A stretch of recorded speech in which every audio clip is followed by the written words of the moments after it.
مولاي صل وسلم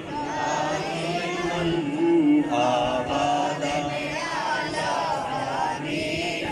حافظ احمد علی بن ملک. لبیک لبیک یا رسول اللہ، لبیک لبیک لبیک یا رسول اللہ، لبیک لبیک. حافظ محمد جہانگیر بلد جدری صاحب سے اپنی دستار فضیلت کروا رہے ہیں. اللہ ان کو قرآن کا خاص فیض جو نصیب فرمایا اس کی حافظ کی توفیق عطا فرمائے. حافظ علی رضا بلد راجہ مدر اقبال. مولاي صل وسلم دائما ابدا على حبيبك خير الخلق كلهم. تمام اوصاف کا منبع میرے مولا کے سردار جہاں ہے، آپ کوئی اور نہیں. مولاي صل وسلم دائما ابدا على حبيبك. اللہ سارے احباب کو سلامت رکھے، تشریف رکھے اور مفاد. جس تعلیم کے پیچھے آج ہم لگے ہیں، اس تعلیم نے ہمیں کہاں پہنچانا ہے. ایک بندہ میرے پاس آیا، حافظ صاحب میں بڑا سخت پریشان ہوں، بہت سخت پریشان ہوں. میں نے کہا بھائی کیا ہو گیا؟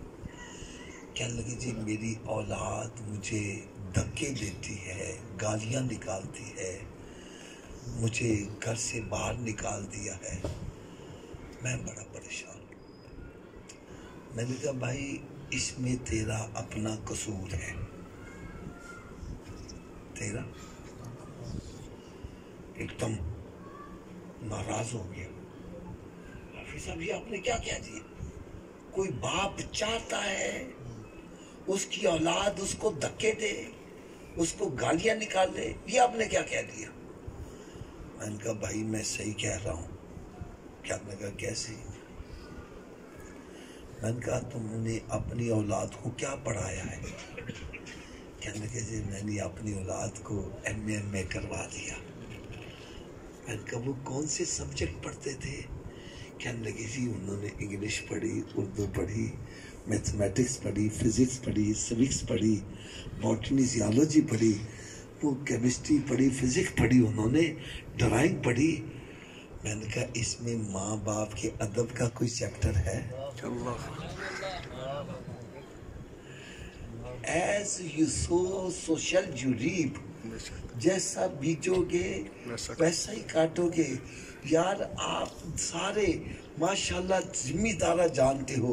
حضرت صاحب سچی بات بتلانا، گندم بیج کے کہو آم لگ جائے، بولو تو صحیح ہے. جو گندم بیجی ہے تو کیا نکلے گا؟ جب تو نے ماں باپ کے ادب کا چیپٹر بیچ میں ڈالا ہی نہیں ہے، ان کو ماں باپ کا ادب سکھایا ہی نہیں ہے، تو وہ ماں باپ کا ادب کیسے کریں گے؟ اور یقین جانو خدا کی قسم آج کے دور میں میں یہ سمجھ رہا ہوں، آپ پتہ نہیں میری اس بات سے اتفاق کرو یا نہ کرو، میں سمجھتا ہوں جس کی اولاد نیک ہے ماں باپ کے لیے دنیا ہی جنت ہے. اور جس کی اولاد نافرمان نکل آئے، چوریاں ڈکیتیاں شروع کر دے، زنا کر دے، شراب پینی شروع کر دے، نشہ کرنا شروع کرے، ماں باپ کے لیے دنیا ہی دوزخ بن جاتی ہے. میں نے کہا جو تعلیم تم دلا رہے ہو، اندھے بن کر لگے ہوئے ہو، یہ تعلیم کیا سکھاتی ہے؟ حضرت جی یہ ذرا میری بات دل کے کانوں سے سننا. یہ دنیا کی تعلیم انسان کو یہ بتلاتی ہے تیرے بوڑھے ماں باپ تیری ترقی کے اندر رکاوٹ ہے، ان کو اٹھا بڈھے ہاؤس جا کے ڈال کیا، کانجی ہاؤس بنا کیا. خدا کی قسم میری بات ذرا غور سے سننا، پہلے ہم سنتے تھے یہ اولڈ ایج ہاؤسز جو ہیں باہر کے ملکوں میں ہیں، اب پاکستان میں بھی بن چکا۔ اس دن گرین ٹاؤن لاہور کے اندر میرا بیان تھا، یقین جانو میرے تے رونگٹے کھڑے ہو گئے۔ جب میں مسجد میں بیان کرنے جا رہا تھا تو پہلے لکھا تھا اولڈ ایج ہاؤسز، بڈھے ہاؤس، کانجی ہاؤس۔ میں کہوں گا اگر تم نے اپنی اولاد کو دین کا علم نہیں سکھانا تو پھر اس بڈھے ہاؤس میں اپنے لیے کوئی جگہ بک کروا دے۔ جو تعلیم ہم دلا رہے ہیں اس کا انجام یہ ہے، اگر چاہتے ہو ہماری اولاد ہمارا ادب و احترام کرے، ہمارا بڑھاپا ضائع نہ جائے، تو آؤ میرے آقا صلی اللہ علیہ وسلم کے دین کا علم سکھاؤ، جو یہ بتلاتا ہے کہ جو بندہ اپنے ماں باپ کے چہرے کو محبت اور پیار سے ایک مرتبہ دیکھتا ہے، رب تعالیٰ اس کو مقبول حج کا ثواب عطا فرماتا ہے۔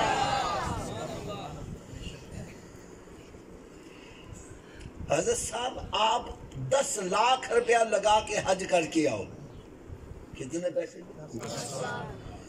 گھر بار بھی چھوڑو، ماں باپ بھی چھوڑو، بچے بھی چھوڑو، اور اپنا لباس بھی اتارو، احرام کی چادریں پہننا ہے، اور جنگلوں میں جا کے ڈیرے بھی لگاؤ، منا مدت عرفات میں جا کے ڈیرے بھی لگاؤ۔ کوئی گارنٹی ہے حج قبول ہے؟ نہیں۔ اونچی بولو یار، اور اونچی آواز سے بولو۔ اور جو بندہ ماں باپ کے چہرے کو محبت اور پیار سے ایک مرتبہ دیکھے، رب تعالیٰ مقبول حج کا ثواب عطا فرمائے۔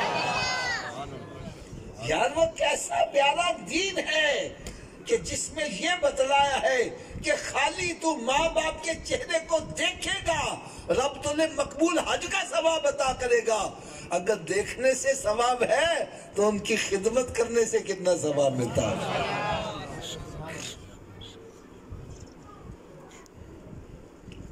اب آپ یہ کنٹراڈکٹ دیکھیں، میں دونوں کو سامنے رکھ کے چلوں گا۔ دنیاوی تعلیم ہمیں یہ بتلاتی ہے ماں باپ کو بڈھے خانے داخل کر دو، اور میرے آقا صلی اللہ علیہ وسلم کا دین کیا بتلا رہا ہے؟ اس کی ناک خاک میں مل جائے، خاک میں مل جائے، خاک میں مل جائے۔ حضرت صاحب صحابہ کرام تڑپ گئے، یہ کون کس کے بارے میں سرکار فرما رہے ہیں؟ یہ عام زبان میں نہیں، یہ اس زبان اقدس سے نکل رہا ہے جس کو قرآن یہ کہہ رہا ہے وَمَا يَنْتِقُ عَنِ الْهَوَىٰ إِنْ هُوَ إِلَّا وَحْيٌ يُوحَىٰ، کہ میرا محبوب اپنی مرضی سے بولتا ہی نہیں، جب بھی بولتا کلام الہی ہوتا ہے، کہ کلام خدا ہے، کلام محمد۔ اسی سے سمجھ تو مقام محمد کہ دو عالم خدا کی رضا چاہتے ہیں اور خدا چاہتا ہے رضا محمد۔ یا رسول اللہ صلی اللہ علیہ وسلم کون؟ فرمایا جس کی زندگی میں اس کے ماں باپ بڑھاپے کو پہنچے اور وہ ان کی خدمت کر کے جنت حاصل نہ کرے، اس جیسا بدبخت بندہ ہی۔ گولڈن چانس بندے کے ہاتھ روز روز، ارے بس سمجھ جاؤ جس کی اولاد بڑھاپے میں اپنے ماں باپ کو پالیں، اولاد کے لیے گولڈن چانس ہے، ان کی خدمت کرے سیدھا جنت میں چلا جائے۔ اگر میری بات سے آپ کو تسلی نہیں ہو رہی، آؤ میں آپ کو حضرت موسیٰ علیہ السلام کی بارگاہ میں لیے چلتا ہوں۔ موسیٰ علیہ السلام اللہ کے نبی بھی ہیں، رسول بھی ہیں، اور کلیم اللہ بھی ہیں، اللہ تعالیٰ سے ہم کلام ہونے والے ہیں۔ ایک مرتبہ عرض کرتے ہیں یا اللہ مجھے یہ تو بتلا جنت میں میرا پڑوسی کون ہوگا؟ فرمایا وہ فلاں بازار میں کسائی ہے، کساب، وہ جنت میں تیرا پڑوسی۔ بڑا رشک آیا، وہ پتہ نہیں تقویٰ پرہیزگاری کے کتنے اونچے مقام پر ہوگا جس کو اللہ کے نبی کا پڑوسی بنایا جا رہا ہے۔ چیک کرنا چاہیے۔ صبح صبح اس کی دکان پہ جا کے بیٹھ گئے، سارا دن بیٹھے رہے، کوئی چنگا کام نہیں کیا، حیران ہو کہ یہ جنت میں میرا پڑوسی بنے گا۔ پھر چھٹی کر کے گھر جا رہے ہیں، آپ ساتھ ہو لیے، شاید رستے میں کوئی چنگا کام دیکھا، رستے میں بھی کوئی چنگا کام، پھر گھر میں داخل ہوا، آپ بھی داخل ہو گئے، دیکھا اس کے ماں باپ بوڑھے ہیں، معذور ہیں، اس نے جا کر ان کے منہ ہاتھ دھلائے، ان کی خدمت کی، کھانا پکایا، ماں روٹی چبا نہیں سکتی تھی، اس نے اپنے منہ میں لقمہ چبا کر جب ماں کے منہ میں ڈالا، وہ لقمہ جب حلق سے نیچے اترا تو ماں کہتی ہے پترا جا تجھے رب تعالیٰ جنت میں موسیٰ علیہ السلام کا پڑوسی بنا دے۔ سمجھ گئے اس کے پلے ککھ بھی نہیں ہے، یہ ماں کی دعا ہے جو اللہ کے نبی کا پڑوسی بنا رہی ہے۔ یہ میرے آقا صلی اللہ علیہ وسلم کا دین تمہیں صرف بتلائے گا، میں دعوے سے کہہ رہا ہوں کہ میرے آقا صلی اللہ علیہ وسلم نے فرمایا تمہارے ماں باپ تمہارے لیے جنت ہے اور ماں باپ بھی تمہارے لیے جہنم ہے، یہ راضی ہو گئے تو رب راضی، رب راضی تو جنت ہے، یہ ناراض ہو گئے تو رب ناراض، رب ناراض تو جہنم ہے۔ اور ایک اور حدیث پاک بھی میں بتلا دوں، میرے آقا صلی اللہ علیہ وسلم، حدیث پاک کا مفہوم عرض کر رہا ہوں، پیارے آقا صلی اللہ علیہ وسلم نے ارشاد فرمایا جب بندے کا انتقال ہو جاتا ہے اس کا نامہ اعمال بند کر دیا جاتا ہے۔ یعنی یہ آپ سمجھیں جیسے آپ ایگزامینیشن ہال میں بیٹھے ہیں تو پیپر کے اوپر لکھا ہوتا ہے ٹائم الاؤڈ 3 آورس، 3 گھنٹے ٹائم ہے۔ جب 3 گھنٹے گزر جاتے ہیں تو پھر سپرنٹینڈنٹ کی آواز آتی ہے stop writing the time is over, ایسے ہے نا۔ اب اس کے بعد نہ آپ اس میں کچھ لکھ سکتے ہو نہ کمی کر سکتے ہو، بس اسی طرح سمجھو جب موت آ جاتی ہے تو آواز آتی ہے، پیغام آتا ہے stop writing the time is over, آپ کا نامہ اعمال بند کر دیا گیا ہے۔ اب اس کے بعد بندہ چاہے میری نیکیوں میں اضافہ ہو جائے، میں نیکیاں کر لوں، نہیں کر سکتا، لیکن کروڑوں درود کروڑوں سلام اس پیارے آقا صلی اللہ علیہ وسلم پر جنہوں نے ارشاد فرمایا میرے امتی دنیا میں تو تجھے نیکیوں کی قدر نہیں ہو رہی، تو کر نہیں رہا، مرنے کے بعد جب قدر ہوگی تو نیکیاں کر نہیں سکے گا، تو میں تجھے کچھ نسخہ ایسا بتلا جاؤں جب تیرے دل میں نیکیوں کی قدر پیدا ہو تو نیکیاں کر نہ سکے پھر بھی تیری نیکیوں میں اضافہ ہوتا رہے۔ وہ کام کون سا ہے؟ فرمایا ولد صالح، نیک اولاد چھوڑ جا، نمازی چھوڑ جا، حافظ چھوڑ جا، علامہ چھوڑ جا، وہ تیری اولاد زمین پر نمازیں پڑھیں گی، نیکیاں کریں گی، ثواب تجھے قبر میں پہنچتا رہے گا۔ پھر فرمایا علم نافع، نفع دینے والا علم، مرنے سے پہلے کسی کو قرآن پڑھا جاؤ، کسی کو حافظ بنا جاؤ، کسی کو غسل کا طریقہ بتلا جاؤ، کسی کو مسجد میں داخل ہونے کی دعا یاد کروا جاؤ۔ اب آپ مر گئے، نیکیاں نہیں کر رہے، لیکن وہ قرآن پڑھنے والے جو چھوڑ آئے ہو وہ زمین پر قرآن پڑھیں گے، ثواب تجھے قبر میں پہنچتا رہے گا۔ پھر فرمایا صدقۃ جاریہ، مرنے سے پہلے مدرسہ بنا جاؤ، مسجد بنا جاؤ۔ اب مسجد بنانے والا تو فوت ہو گیا، نیکیاں نہیں کر رہا، لیکن اس مسجد میں جتنی دیر لوگ نمازیں پڑھیں گے ان کو تو ثواب ملے گا ہی، جتنا ان کو ثواب ملے گا اتنا اس کو ملے گا جس نے مسجد بنائی۔ اگر اس کا انتقال ہو گیا تو قبر میں بھی ثواب پہنچتا رہے گا۔ میری اس بات سے آپ حضرات یہ تو سمجھ گئے کہ واقعی یار اگر ہم چاہتے ہیں ہمارا بڑھاپا کانجی ہاؤس کی نظر نہ ہو، اگر ہم چاہتے ہیں مرنے کے بعد بھی ہماری نیکیوں میں اضافہ ہوتا رہے، اگر ہم چاہتے ہیں ہماری دنیا جنت بن جائے، تو پھر اولاد کو نیک تعلیم دینی چاہیے، ان کو عالم دین بنانا چاہیے، حافظ بنانا چاہیے۔ بناتے کیوں نہیں ہیں؟ اس کا بھی میں جواب دوں، کیوں نہیں بڑھاتے؟ حافظ جی تسی کہندے ہو حافظ بناؤ، ایک کھائے گا کتوں؟ حافظ بن گیا تو کھائے گا کتوں؟ میں نے کہا یار جب تو ماں کے پیٹ میں تھا اس وقت تیری کون سی فیکٹری چلتی تھی، رب تجھے وہاں پہ رزق پہنچاتا تھا۔ ارے رزق کی تجھے فکر لگی ہے، اس کی ذمہ داری تو رب نے خود لی ہوئی ہے۔ قرآن مجید فرقان حمید میں رب تعالیٰ نے فرمایا وَمَا مِن دَابَّةٍ فِي الْأَرْضِ إِلَّا عَلَى اللَّهِ رِزْقُهَا، زمین پر کوئی ایسا چلنے والا ہے ہی نہیں جس کا رزق رب نے اپنے ذمہ کرم پر نہ لیا۔ یار یہ غریب آدمی بیچارے جن کو نوکریاں بھی نہیں ہیں پلے، رزق کون دے رہا ہے؟ عقل دنگ رہ جاتی ہے یار، عقل جواب دے جاتی ہے۔ اتنی سخت مہنگائی میں یہ رات کو لوگ روٹی کھا کے سوتے ہیں، اگر رزق بندے کے ہاتھ میں ہوتا تو پھر کیا ہوتا؟ اگر ہم اپنی آمدن کو سامنے رکھیں، میرا خیال ہے کہ ہم میں سے کوئی بندہ بھی نہیں سمجھ سکتا کہ میں سارا مہینہ کیسے کھا سکتا ہوں، لیکن رازق اللہ کی ذات ہے۔ رازق کون ہے؟ اللہ۔ واللہ یرزق من یشاء بغیر حساب، اللہ تعالیٰ جس کو چاہتا بغیر حساب ہی رزق عطا کرتا۔ تو سوچتا ہے کھائے گا کہاں سے؟ لو میں آپ کو ایک دعویٰ سے بات کہنے لگا ہوں، آپ اپنے چلو پوری دنیا میں نہ دیکھو، صرف اپنے گاؤں کے اندر، اپنے خاندان کے اندر دیکھو، آپ کے F A pass, B A pass, M A pass کتنے بے روزگار ہیں اور حافظ قرآن کتنے بے روزگار ہیں۔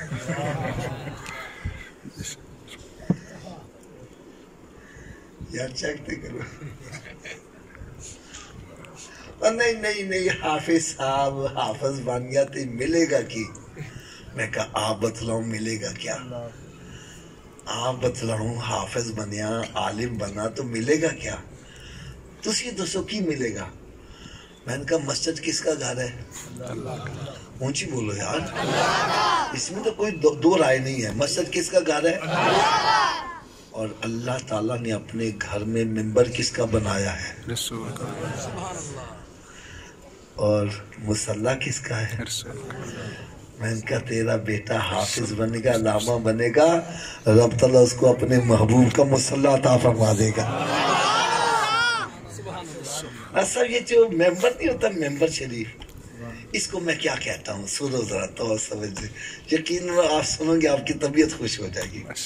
میاں محمد رحمت اللہ تعالیٰ علیہ کا شعر ہے، خس خس جنہ قدر نہ میرا تے صاحب نو وڈیائیاں، میں گلیاں دا روڑا کوڑا محل چڑھایا سائیں۔ اچھا محل کیا ہوتا ہے یار؟ غور سے سننا، آپ لکھتی ہیں میں گلیاں دا روڑا کوڑا، یہ منبر شریف ہے نا، یہ محل ہے۔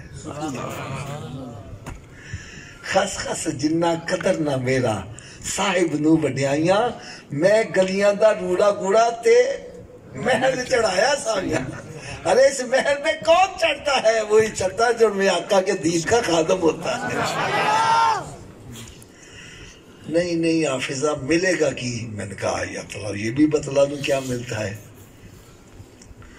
تو کہتا ہے میرا بیٹا ڈاکٹر بنے، انجینئر بنے، میرا بیٹا ایم پی اے بنے، ایم این اے بنے، میرا بیٹا پرائم منسٹر بن جائے۔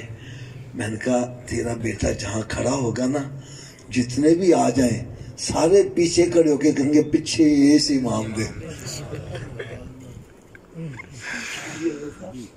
صدر پاکستان بھی آ جائے وہ یہ کہے گا آگے میں اس امام دے۔ کیا کہے گا بابا جی؟ میں کہہ رہا اب تعالیٰ اس کو وہاں کھڑا کرے گا، سارے پیچھے ہوں گے یا سب سے آگے ہوگا۔ صدر پاکستان ہے حضرت جی، اتنے بڑے مقام تے پہنچیو اور کھڑے کھڑے تھک جاؤ کہ بیٹھ جاؤ۔ کہتا نہیں جنی دیر مولوی صاحب دا اشارہ نہیں گا میں تھلے نہیں ہوگا۔ ہائے ہائے تیرے اشاروں پر بھائی صدر چلے گا، وزیر اعظم، تو کہہ دے گا ملے گا کیا؟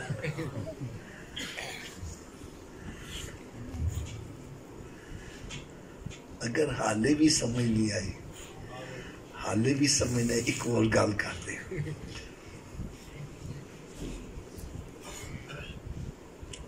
اور یہ آپ آن دی ریکارڈ رکھو، اگر میری بات کا آپ ابھی جواب نہیں دے سکتے، کیلکولیشن کر کے بعد میں مجھے فون پہ بتلا دینا۔ اخبارات رسالے پڑھ کے دیکھو، کتنے بڑے بڑے سرمایہ دار، جاگیردار، بنگلوں کے مالک خودکشیاں کرتے ہیں، اور یہ بھی دیکھو کتنے حافظ قرآن خودکشی کرتے ہیں، 0% ہے، کتنے عالم دین خودکشی کرتے ہیں۔ کوئی بھی اس کی وجہ کیا ہے؟ حضرت صاحب یہ بات میں مانتا ہوں، یہ ہماری زیادتی ہے۔ آج 10,000 روپے کا ہمارا چھوٹا سا بچہ دودھ پی جاتا ہے، اور مولوی کی تنخواہ 5,000 ہم نے رکھی ہے۔ یہ تو اللہ کی ذات ہے نا، جو میں نے کہا کہ جو رزق دے رہی ہے، ورنہ بندیاں دے رحم کرم دیتے، مولوی جرا سب سے پہلے خودکشی کرتے ہیں، بے شک، اس میں کوئی شک نہیں۔ لیکن کیوں نہیں کرتے؟ قرآن کہتا ہے الا بذکر اللہ تطمئن القلوب، یہ اللہ کا ذکر کرتے ہیں ان کے دلوں کو سکون ملتا چلا جاتا ہے۔ ارے دولت سے نہ دنیا سے نہ گھر آباد کرنے سے تسلی دل کو ہوتی ہے، خدا کو یاد کرنے سے۔ اور مال اکٹھے کرنے سے تسلی نہیں ہوتی، کوٹھیاں کاہبات بینک بیلنس بنانے سے تسلی نہیں ہوتی، تسلی ہوتی ہے تو اللہ کو یاد کرنے سے ہوتی ہے۔ اگر حافظ قرآن ہے، عالم دین ہے، اس کی آمدن کے ذرائع تھوڑے ہیں، لیکن یہ اللہ کا ذکر کرتا رہتا ہے، اب اس کو سکون ادا کرتا رہتا ہے اور کر رہا ہے۔ یہ مت سوچو رازق کون ہے؟ اللہ۔ بلکہ اگر میں ایک کڑوی بات کہہ دوں، پتہ نہیں یہ کس کس کو ہضم ہو، جو بندہ کہتا ہے اے پڑھ لکھ کے سانو روٹی مل دیئے، سانو رزق جڑا وے، ایک کاروبار جو مل رہا وے، فرمایا کافر ہو جائے گا۔ صحیح ہے، بے شک۔ کہتے ہیں کام کرو، نہ کرو گے تو نکارہ کہلاؤ گے۔ اگر یہ کہو کام سے مجھے رزق ملتا تو کافر ہو جاؤ گے، کہ رازق تو اللہ کی ذات ہے یار، یہ تو ہم اپنے آپ کو مصروف رکھنے کے لیے کام کریں، ورنہ میرے جیسا نکما بندہ تو ہم کو لبے گا نہیں تو روٹی نہ بنا کر دینا بھیا، رازق اللہ کی ذات۔ اگر بھائی میری یہ جتنی بھی گفتگو ہوئی ہے اس میں آپ کو کوئی شک شبہ ہے تو میری اصلاح کر دینا، میں آپ کا شکریہ ادا کروں گا۔ اور اگر میری بات کو حقانیت پر دلیل دیتے ہو، اے دیکھو میرے ہاتھ بندے، اپنے بچوں کو بھی حافظ بناؤ، عالم دین بناؤ۔ یہ کیا ہو گیا یار، تقریر بڑی اچھی تقریر ہوئی، پھر پنچاں دا کیا سر متھے دے پرنالا سی اتھے رکھنا ہے؟ نہیں بھائی، پرنالا چینج کرنا پڑے گا۔ یا تو مجھے کہو کہ آپ میں غلط کہہ رہا ہوں، اگر صحیح ہے تو پھر اپنی اولاد کو اس طرف لگاؤ۔ اچھا چلو ایک اور چھوٹی سی دلیل دے دو، ایک اور، شاید یہ بھی بات دل پہ چوٹ کر جائے۔ ہم اپنی اولاد کو دنیاوی تعلیم سے آراستہ کیوں کرتے ہیں؟ وجہ کیا ہے؟ وجہ صرف یہی ہوتی ہے، حافظ صاحب 50,000 میں کمانا وا، 50,000 پتر کمائے گا تو میرے نال دنیا چ موڈا لگ جائے گا، دنیا آسانی نہ گزر جائے گی۔ یہی مقصد ہے نا؟ بولو تو صحیح ہے۔ میں نے کہا چلو یار میں مان لیتا ہوں، تو اولاد کو پڑھا رہا ہے تاکہ دنیا میں تیرے ساتھ موڈا لگائے، تیری دنیا کا وقت آسانی سے گزر جائے، اور خدا کے لیے کوئی بچہ ایسا بھی بنا لو جو قبر اور حشر میں تیرے ساتھ موڈا لگانے والا بن جائے۔